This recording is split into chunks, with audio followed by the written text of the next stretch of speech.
We are live in Studio B, full of regret.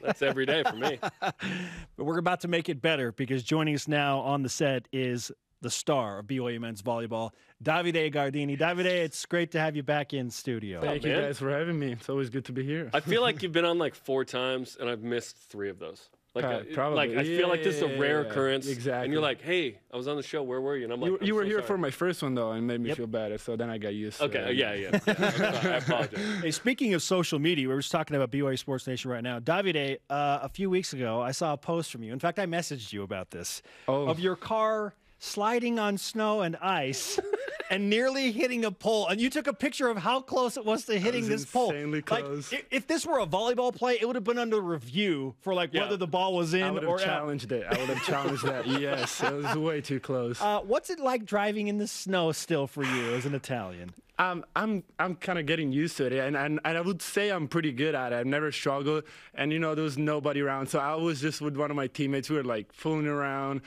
And then I lost control for the first time ever on the snow, and that felt pretty terrifying. And luckily, I kind of did something at the end. I tried to give it some gas, and we stopped in time. So it was fun. It was fun. I'm so glad that you and your car are okay. We both made it out good. okay. Yeah. I'm recalling a high school experience in the parking lot where I hit the curb in a similar situation now. Yeah, exactly. Okay, let's talk about this team. Certainly, 5 starters gone. It was all chips in the last 2 years. You chose to come back on this squad. You could have easily said, you know what, I'm playing in Italy. What were some of the reasons why you wanted to be here for this season? I talked for a long time with the coaches, a lot of other people that I trust, trying to figure out what to do. As I said, I had other options, and I thought about it for a long time, but mainly it's about me growing as a person, as a leader on the court. I've got a lot of guys around me that trust me, and I have a lot of faith in them. But it's different. Last year, we were all kind of on the same level. You had Gabi, Will, like a lot of older guys, and I was there with them. This year, sometimes I feel like it's just me in there. And it's a great feeling because you got more responsibility. You got to think about way more things. And, the main reason why I thought this is going to be good for me is because at some point in my career, I might get to this point again, maybe professionally overseas. Mm-hmm. So this year is going to help me like down the stretch when I'm in that spot again. And, I might learn something that's going to help me. How are you handling that? Because it's certainly different like you talked about. and the first weekend, 2 starters can't go, we're unavailable, COVID stuff. And you get swept. That's not something you're necessarily used to. And this season, you guys are going to have natural growing pains. How are you sort of coping with this new role? It's tough, man. It takes a lot of energy out of you. I never realized that until these 2 games, because in practice you don't really feel that, even if we've been practicing for a while. But it drains you because you are there and you just gotta make sure that the guys around you stay with some energy and all that. So we played like a 3-set game against Penn State the second night, and halfway through the 3rd set, I was like, man, if we go to 5, I don't know how I'm getting to the end of this game because I was drained. Like I had nothing. I was emotional energy, like everything. Like adrenaline is always up there, and you gotta talk to you gotta always be engaged. Whereas last year, it's not the best, but sometimes it'll be like, hey, Gabi can take care of that, or like Zach Ashenberg will be fine. Like this year, I can't do that. I don't want to do that. Sure. This is why I came back, because I gotta learn how to help the guys around me, and so it takes some energy. It's tough. Yeah, I love that insight. I've never thought about the physical toll there. It's very challenging. Davide Gardini is with us on BYU Sports Nation. What did you learn about your team in the first 2 matches that has you feeling encouraged about what you're capable of this season? Because I know it's tough to find good in tough losses like that, but where did you start with that? I think we know that we're a physical team. Even though we lost big pieces, we still got a lot of young guys that are very physical. And when we are focused and when we can play consistent volleyball, doesn't have to be the best volleyball, but when we can be consistent, we can play with everybody. We can beat everybody. But at the same time, if we don't have that consistency, then you see us going down. So we can be really up there or just down. So we just got to find a way to be in the middle or just stay on that better part of our playing. And I think we can do that. I think I saw some pieces of it, and we just got to make sure to stay there all the time. I'm excited about a lot of things with this team. One of them is Mix Ramanis. So he's a kid from California, Latvian descent. and he hit it hard in the weight room with you. Redshirted last year, was probably close to playing in a couple of matches, but didn't. So he's a redshirt freshman, has never played in a match for BYU, was unavailable 2 weeks ago, but he's going to be a good player. Yeah, I've been talking to him. He's super excited. I didn't even realize that he never played before. So he was telling me things here and there. I'm like, dude, he never played. That's insane. Like, I'm excited for you. So he's a good player. I'm excited for him to go out this weekend and show everybody how good he is. Now, Jerem referenced a couple of starters that were unavailable because of COVID scenarios. Your head coach, Sean Olmstead, was also in COVID protocols. So that's news for those that don't know. Yeah. Sean is available tomorrow, but he's been out this whole week. Yep. How much has that added to the pressure that you are feeling as a leader on this team, not having your head coach available for the past little bit? I don't want to think about it too much. You know, we got the other two coaches that can take care of like most of the things. So I didn't feel like a big change, and I don't want to, you know, because the coach is gone now, I don't want to be the guy that like feels entitled to do more. So I try to do my own things as always. Try to help the guys where I can and try to focus on my things as well. But you know, we'll miss Sean. It's going to be good to have him back on Friday for Absolutely. the game. So you okay with that mustache? I don't know. Yeah, I think so. I could say so. Yeah, Sean, you can keep it. You can keep it. The plan is for him to keep it tomorrow, so you'll see it on full display. New setter, always, a big question. Zio Meyer was a guy that played a little bit last year. How's the development of Zio Meyer as taking over for Will Stanley? Oh, it's been insane. The kid has been growing a lot. He's gotten better in every single part of the game.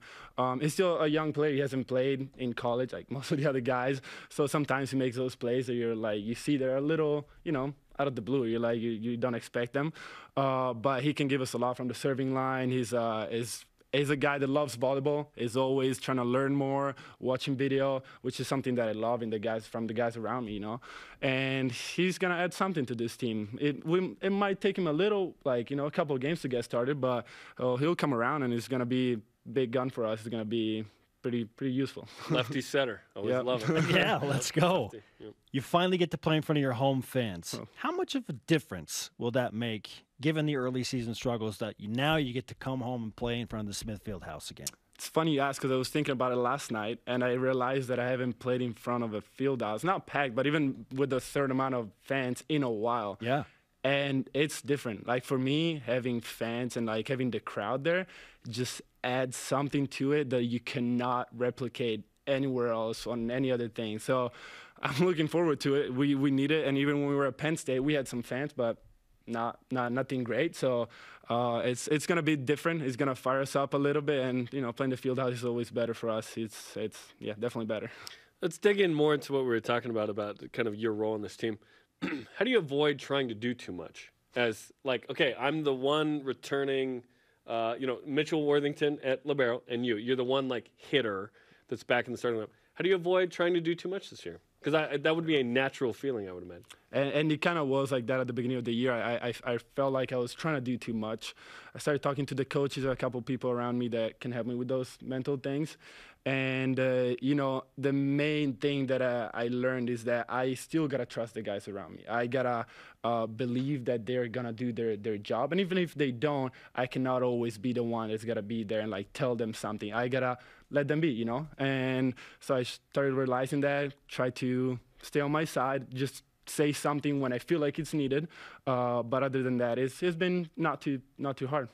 I want to talk about something you've talked about in the broadcast, but you have a necklace that has it's an ode to your mom and dad who played. Oh, you're wearing it now. Oh yeah, the Italian national team. Yeah. You always wear it. Tell us about it.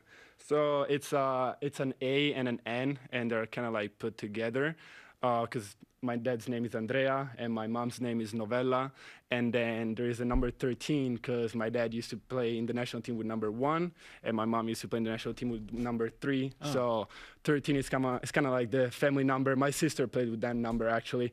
I ended up picking 1 for other reasons, but it's something I don't know. I always have it on me. It's my family staying with me. Close to your heart. That's really cool. Love that. Davide Gardini is with us on BYU Sports Nation. Before you go, I want to talk to you about how you get your team to that consistent level. What aspect of the game needs to improve the most? Is it passing? Is it serving? Is it setting? Is it overall defense, energy? How would you say that your team gets to that consistent mark more often than not? Yeah, we've been seeing that sometimes we lack on energy a little bit, but it also is something that you cannot fabricate energy when you're not playing good volleyball. So that's something that we need, but I think there's things before that, and we've been talking about it.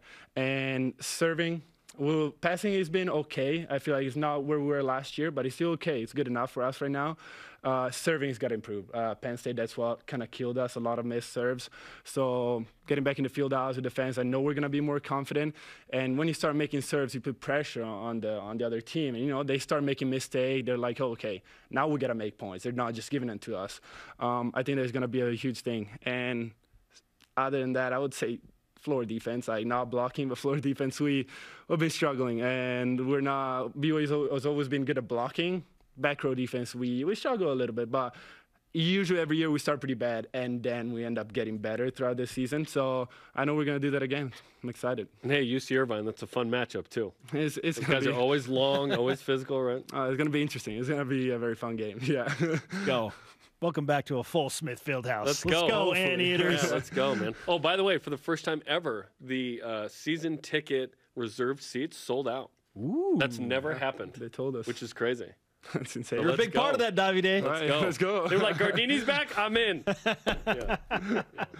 Outstanding. Thanks for hanging out. Let's give you some BYU Sports Davide. Nation karma for the matches. Oh, thank you so much, guys. I'll take it. Tomorrow night, 9 Eastern, BYU TV. You got Let's it. go.